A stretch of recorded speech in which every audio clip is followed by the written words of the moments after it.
Ano ba sa iyo ang kahulugan ng isang kaibigan?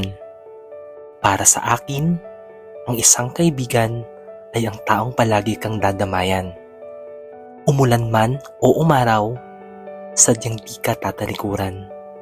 Ikaw man ay bumagsak at subukin ng pagkakataon, nariyan siya para umalalay. At sa iyong bawat tagumpay, masaya siyang magpupugay. Makikinig, magbibigay paalala, ikaw ay tutulungan pa. Di ka huhusgahan sa kung anong katangian ng meron ka. Yayakapin at tatanggapin anumang pagkatawang meron ka. Ito ang aral na aking ibinahagi sa aking mga pinakamamahal na pamangkin. Sila mismo sa pamilya ang magiging matalik na magkakaibigan. Walang tampuhan, walang inggitan, at bagkus ay punuin ang samahan ng pagmamahalan.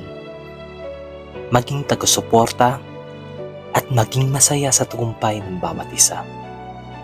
Sa kanilang murang edad, ay magandang ating sila ay magabayan upang magkaroon ng tamang pananaw kung paano ba maging isang tunay na kaibigan.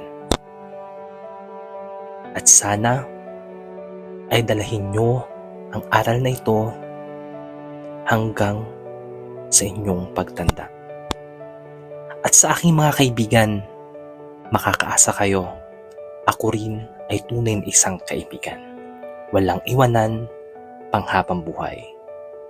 At para sa mga pamangkin ko, I will always be your forever bubbly tito.